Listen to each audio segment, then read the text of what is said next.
नमस्कार बच्चों, मैं हूं जितेंद्र शर्मा। आज आपके सामने फिर से मैं लेकर के उपस्थित हुआ हूं। आज शब्द रूपों के उसी क्रम में ईकारांत शब्द रूप को हम पढ़ने जा रहे हैं, जो कि ईकारांत पुल्लिंग है। आज हम ईकारांत पुल्लिंग शब्द रूपों के अंतर्गत में कवि शब्द के रूप को पढ़ने जा रहे हैं। कवि जो कि ईकारांत ह्रस्व ईकारांत पुल्लिंग है, इसी से संबंधित जितने भी ईकारांत पुल्लिंग शब्द होंगे वह इसी से संबंधित इनके ही निर्माण होते हैं। जैसे हरि शब्द का रूप है, कवि शब्द का रूप है या कपि शब्द का रूप है। तो समस्त शब्द रूप जो ईकारांत पुल्लिंग होते हैं वे इसी की तरह कवि शब्द के रूप की तरह ही संचालित किए जाते हैं। तो बच्चों, हम शुरू करते हैं आपको बताना कि किस प्रकार से हम प्रथमा विभक्ति में जिस प्रकार से हम कवि के शब्द रूप को बनाएंगे कि कवि ही कवि कवयः, ह्रस्व इकारांत एक वचन में, द्विवचन में दीर्घ इकारांत और अंत में आ गया वा और या हयः विसर्ग। तो कवि ही कवि कवयः, द्विवचन में भी कविम कवि कवीन, तृतीया में आएगा इसका कविना कविभ्याम कविभिः, चतुर्थी में आएगा कवये कविभ्याम कविभ्यः, पंचमी विभक्ति में इसका बनेगा रूप कवेः कविभ्याम कविभ्यः।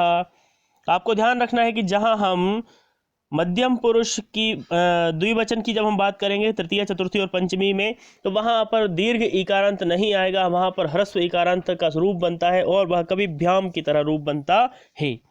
षष्ठी विभक्ति में बनेगा कवेः कव्योः कवीनाम और सप्तमी विभक्ति में इसका रूप बनेगा कवेः कव्योः कविषु, कवेः कव्योः कविषु। अंत में संबोधन में बनेगा हे कवे हे कवि हे कवयः। इस प्रकार से हम कवि शब्द के रूप को यहाँ पर बना सकते हैं।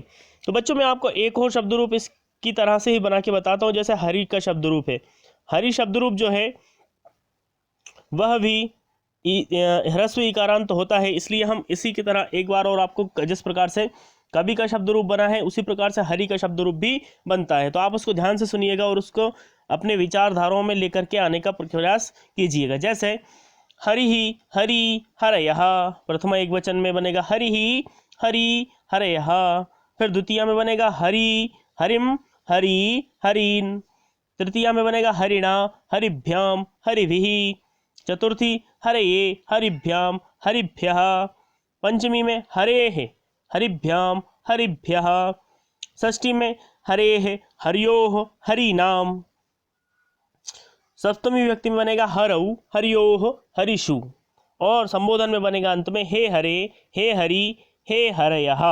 इस प्रकार से ईकारांत शब्द रूप का निर्माण हो जाता है। यदि आपने एक ही शब्द रूप को याद रख लिया, या तो हरि का हम याद रख लें या कवि का हम याद रख लें, तो हम निश्चित ही ईकारांत जितने भी पुल्लिंग शब्द हैं उनका निर्माण करने में सक्षम हो सकते हैं। तो आगे फिर इसी तरीके से एक नए शब्द रूप को लेकर हम आपके सामने उपस्थित होंगे। तब तक के लिए धन्यवाद। जय तु संस्कृतम जय तु भारतम।